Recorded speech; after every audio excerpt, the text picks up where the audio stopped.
Video like जरूर कर लीजिए और ऐसे वीडियो लगातार फ्री में पाने के लिए चैनल को तुरंत सब्सक्राइब कर लीजिए और बेल आइकन को जरूर टैप कर लीजिए ताकि आगे भी सारे वीडियो आपको मिलते रहे। यूट्यूब में फॉलो करते हैं तो प्लीज ये वाला फ्री टेलीग्राम चैनल जरूर ज्वाइन कर लीजिएगा। सारे नोटिफिकेशन सारे अपडेट यहीं पे आते हैं, ध्यान रखिए।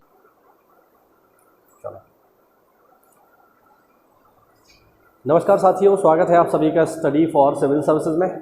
जैसा कि आप लोगों को पता है, हम यहाँ पढ़ रहे हैं आरओ के प्रीवियस ईयर क्वेश्चंस।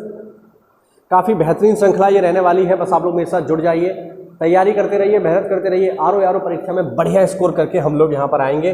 चलिए, तो इससे पहले जो है हमने लास्ट जो क्वेश्चन देखा था वो ये वाला देखा था पिछली क्लास में। अभी हम उसके आगे बढ़ेंगे और ये वाला प्रश्न देखेंगे। किस वर्ष वर्तमान उत्तर प्रदेश का प्रायः संपूर्ण क्षेत्र बंगाल प्रेसिडेंसी से अलग करके आगरा प्रेसिडेंसी के अधीन कर दिया गया? प्रश्न देखिए साथियों आपके सामने स्क्रीन पर, और पूछ रहा है इनमें से कब उत्तर प्रदेश को बंगाल प्रेसिडेंसी से हटा दिया और जोड़ दिया किसमें? आगरा प्रेसिडेंसी में। ये क्वेश्चन है आपके सामने। ऑप्शन है 1832, 1833, 1834, 1835। सही जवाब है इसका साथियों 1834। देखो, 1773 के रेगुलेटिंग एक्ट के अंतर्गत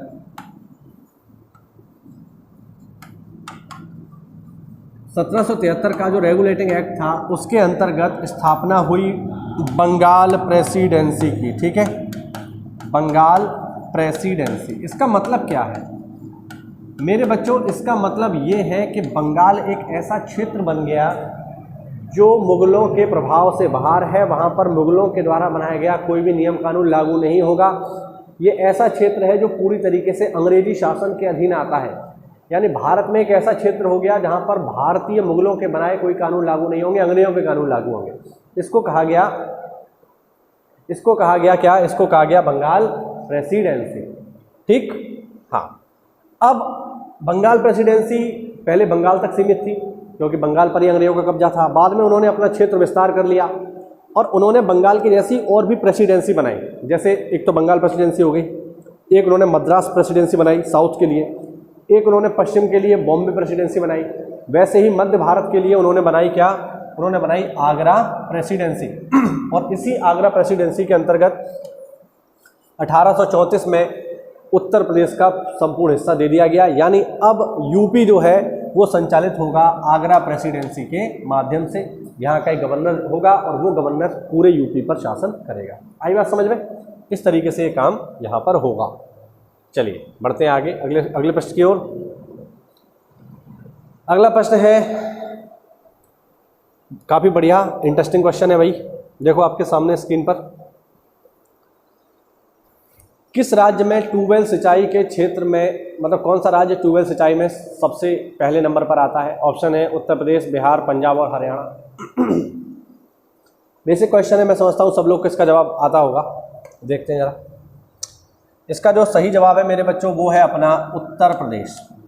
जहाँ तक मैं याद कर पा रहा हूँ करीब 70% जो हमारे यहाँ सिंचाई है वो होती है ट्यूबवेल के माध्यम से। ठीक है, हाँ, ट्यूबवेल के माध्यम से होती है। ठीक, 70% सिंचाई सबसे ज़्यादा। यूपी में आप कहीं भी जाओगे तो हर 2, 4, 5 खेतों में आपको एक ट्यूबवेल मिल जाएगा। ठीक है, जो इंजन के माध्यम से पानी बाहर निकालता है और आपको पानी की सप्लाई करता है। चलिए आगे बढ़ते हैं। ठीक है, अगला प्रश्न देखिए साथियों। अगला प्रश्न है, एक तरफ दिया हुआ है उत्तर प्रदेश के शहर और दूसरी तरफ उनकी वर्तमान स्थिति। मतलब पूर्व मध्य काल में इन शहरों का कुछ और नाम था, आज कुछ और नाम है, ये हमें बताना है। देखो, जैसे कोल है, ठीक है, हाँ, कोल है, इसको वर्तमान में कहते हैं अलीगढ़।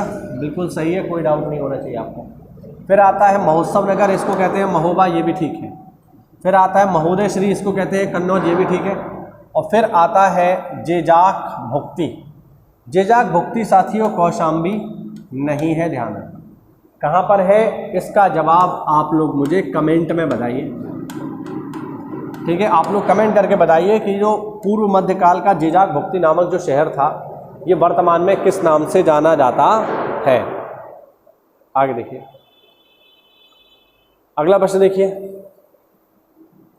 अंग्रेजों के विरुद्ध बनारस विद्रोह का नेतृत्व किसने किया? बनारस विद्रोह किसने चलाया, ये पूछ रहा है।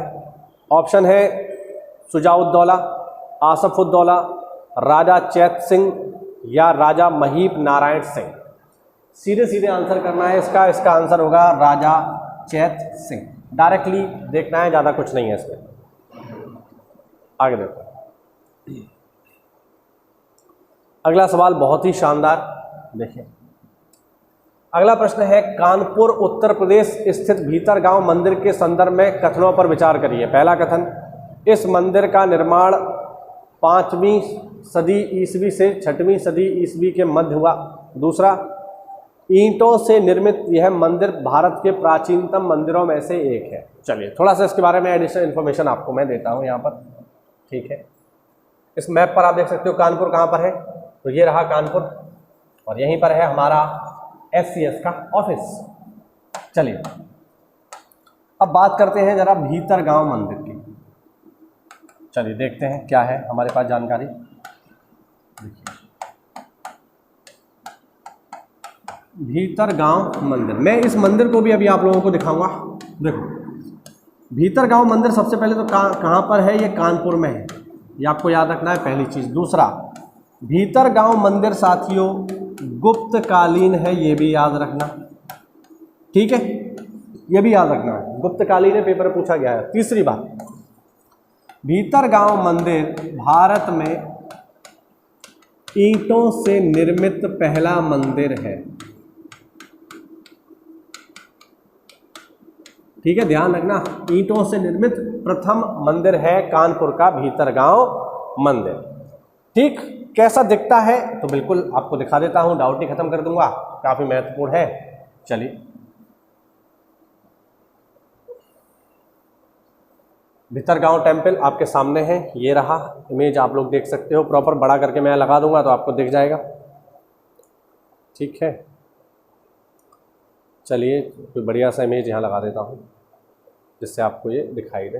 चलिए, ये रहा,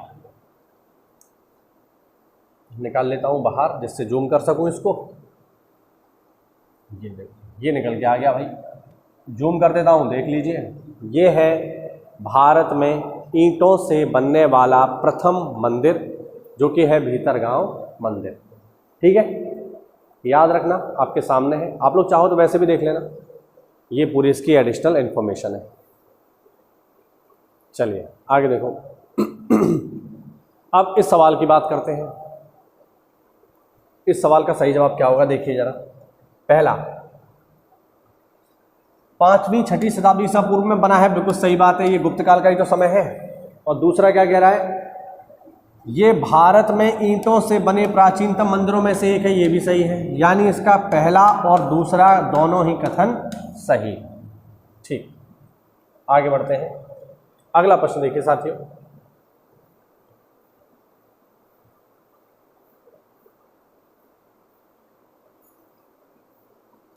अगला प्रश्न देखते हैं। चलिए, अगला प्रश्न है, ब्लैक पॉटरी के लिए geographical indication tag Uttar Pradesh में निम्नलिखित में से किस स्थान से संबंधित है? ठीक है, ऑप्शन देखिए, नजीबाबाद, खुर्जा, निजामाबाद या कासगंज। भाई पहली बार जो है मैंने किसी सवाल में अपने गृह जनपद का नाम देखा है, बहुत ही खुशी हो रही है मुझे कि चलो कहीं तो मेरे जनपद का नाम आया, वरना कासगंज का नाम लोग नहीं जानते हैं। उसका कारण है कि एक नया जनपद है, 2008 में ही बना है, उससे पहले जनपद ही नहीं था, तो नया जनपद है तो लोगों को जानकारी कम है। तो चलिए, पहली बार मेरे जनपद का नाम आया है तो अच्छी बात है, लेकिन इसका आंसर कासगंज नहीं है, ठीक है। देखिए, ब्लैक पॉटरी के लिए जो जियोग्राफिकल इंडिकेशन जो यूपी में दिया गया है वो दिया गया है निजामाबाद, तो इसका सही आंसर होगा ऑप्शन सी। खुर्जा जो है ये फेमस है सैनिटरी फिटिंग्स के लिए। सैनिटरी फिटिंग का मतलब हो गया बाथरूम के जो वॉश बेसिन वगैरह बनते हैं, ठीक है, लैट्रिन की शीट बनती है, वो उसको बोलते हैं। चलो आगे बढ़ते हैं। आगे देखिए अगला प्रश्न। अगला प्रश्न है, उत्तर प्रदेश की सांस्कृतिक विरासत के संदर्भ में निम्नलिखित कथनों पर विचार करिए और बताइए कौन सा सही है। पहला, इस प्रदेश के अनेक उत्खनित पुरा स्थलों से वैश्विक संदर्भ में कृषि के प्राचीनतम प्रमाण प्राप्त हुए हैं। ठीक। दूसरा ऑप्शन, प्राचीनतम प्राप्त कृषि अन्न जौ और धान है। ठीक है। अब देखो इनमें से बताना है सही कौन सा है। चलिए इसको एक्सप्लेन करते हैं। पहले इसमें क्या जानकारी है हमारे पास, पहले वो देखते हैं। ठीक है। देखो पहला जो यह स्टेटमेंट कह रहा है कि वैश्विक संदर्भ में कृषि के प्राचीनतम प्रमाण मिलते हैं, ये बात सही है। कहाँ से मिलते हैं? लहुरा देव से। यूपी के लहुरा देव से प्राचीनतम कृषि के साक्ष्य मिले हैं, कोई डाउट नहीं है। इससे पहले जो है कृषि के प्राचीनतम साक्ष्य जहाँ से मिले थे वो जगह थी मेहरगढ़, बट अब ये जो है लेटेस्ट जो एक्सकेवेशन हुआ है उसमें लहुरा देव का नाम आता है। तो पहला कथन ठीक है, कोई डाउट नहीं। प्राचीनतम प्राप्त कृषि अन्न जौ और धान है। तो देखिए जौ तो है लेकिन धान इसमें नहीं है। ठीक है। तो धान इसमें नहीं आएगा भाई, धान को जो है हमें यहाँ से हटाना पड़ेगा। अगर केवल यहाँ पर जौ लिखता केवल तो फिर ये सही हो जाता, लेकिन धान इसने गलत दे दिया है तो केवल एक इसका सही जवाब सही होगा। धान नहीं है प्राचीनतम, ध्यान रखना। आगे देख, आगे थोड़ा सा बेसिक क्वेश्चन है।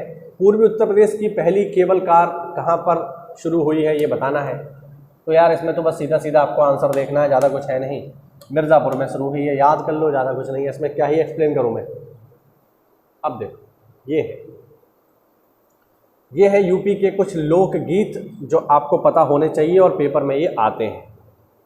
ठीक है। एक तरफ दिए हुए हैं लोकगीत और एक तरफ दिया हुआ है इनको गाने का अवसर कि इनको कब गाया जाएगा। ठीक है। हाँ, तो चलिए देखते हैं।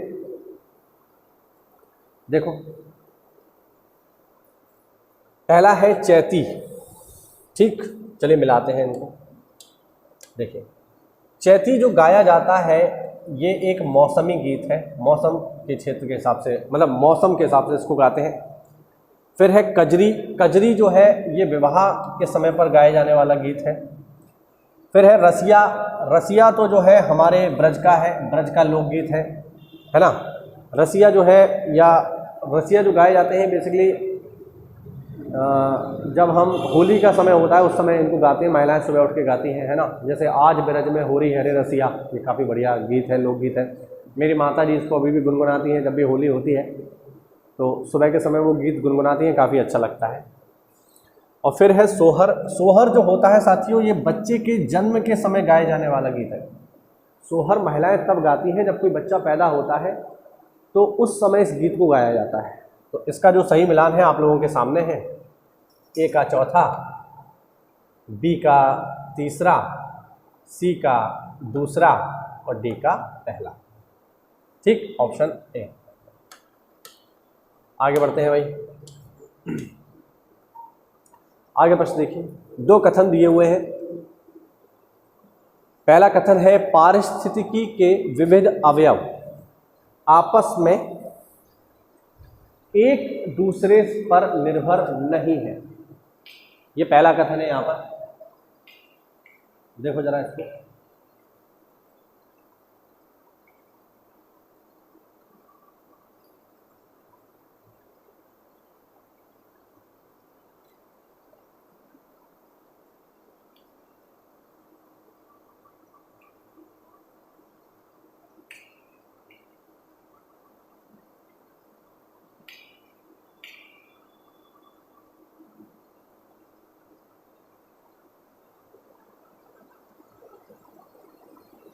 चलिए देखते हैं।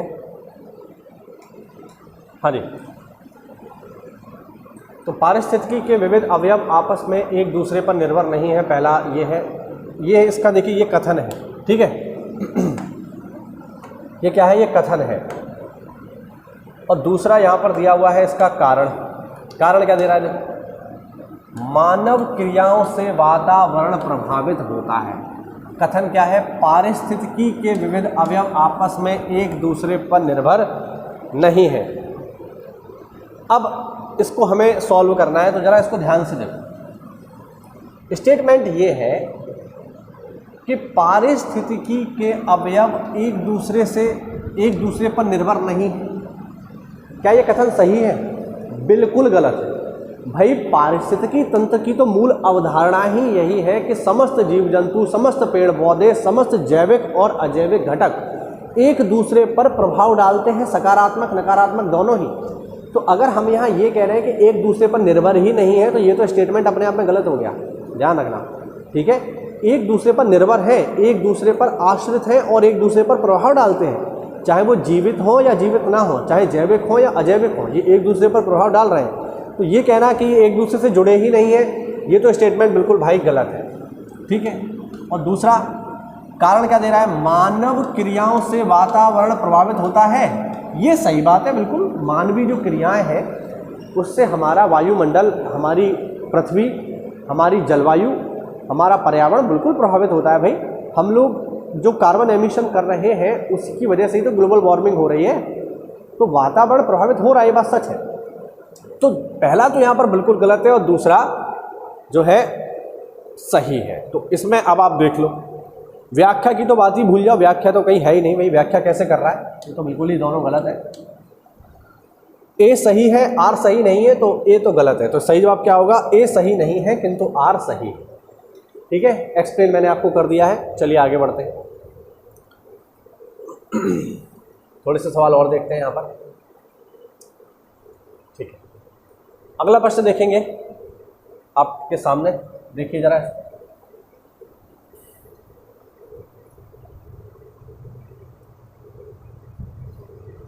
भारत का ओशनिक नेशनल पार्क कहाँ पर है, ये पूछ रहा है। भारत का ओशनिक नेशनल पार्क, ऑप्शन देखिए, सुंदरबन, चिल्का झील, निकोबार आइलैंड या कच्छ। सही जवाब क्या है इसका? सही जवाब है कच्छ का रन, या कच्छ में मौजूद है ओशनिक नेशनल पार्क, याद रखना, ठीक है। चलिए आगे बढ़ते हैं। ये है खेलो इंडिया विश्वविद्यालय, मतलब पहले कहाँ पर हुए थे, तो इसको तो सीधे सीधे याद रखना यार, इसमें कुछ एक्सप्लेनेशन करने वाली चीज़ नहीं है, ये तो आपको सीधे याद रखना है। तो इसका जो सही जवाब होगा ये होगा भुवनेश्वर। चलिए आगे बढ़ते हैं।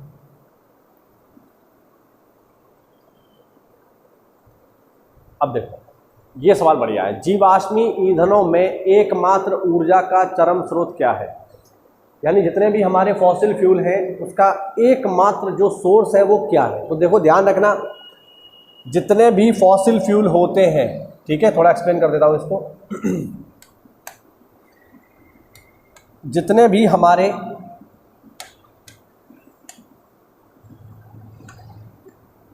हमारे जीवाश्म ईंधन है, याद रखेंगे, इन्हें बोलते हैं जीवाश्म ईंधन यानी फॉसिल फ्यूल। तो जितने भी हमारे जीवाश्म ईंधन है इनका जो एकमात्र इंपॉर्टेंट सोर्स है वो है सूर्य, ध्यान रखना। सूर्य इसका एकमात्र इंपॉर्टेंट सोर्स है जो आपको याद रखना है जीवाश्म ईंधनों का। जितने भी प्रकार के जीवाश्म ईंधन है, चाहे पेट्रोल हो, घंटी वाला फिर से आ चुका है, चाहे डीजल हो, कुछ भी हो, इनका एकमात्र जो सोर्स है वो है हमारा सूर्य। सूर्य से ही ये सारे जीवाश्म ईंधन बन के तैयार हो रहे हैं, ठीक। तो ऑप्शन इसका क्या हो जाएगा? सूर्य हो जाएगा। आगे देखिए 29 नंबर देखिए, पारिस्थितिकी तंत्र का प्रेरक बल क्या होता है जिससे पारिस्थितिकी तंत्र चलता है?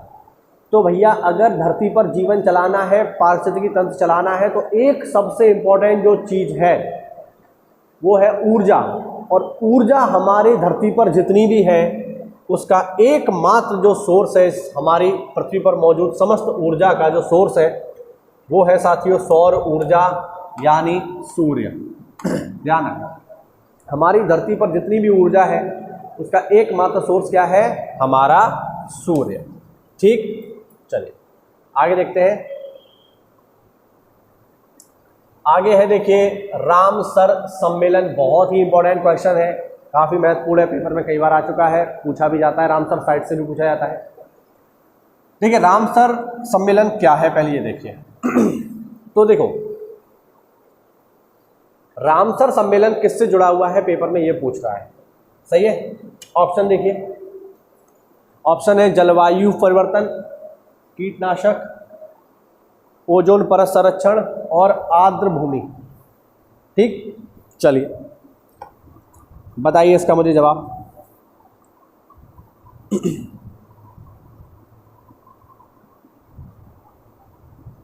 देखो इसका जो सही जवाब होगा ये होगा आर्द्र भूमि संरक्षण से। ध्यान रखना रामसर सम्मेलन का संबंध किससे है, आर्द्र भूमि संरक्षण से। और रामसर सम्मेलन कब आया है, 1971 में आया है, ध्यान रखना 1971 में ये आया है रामसर सम्मेलन।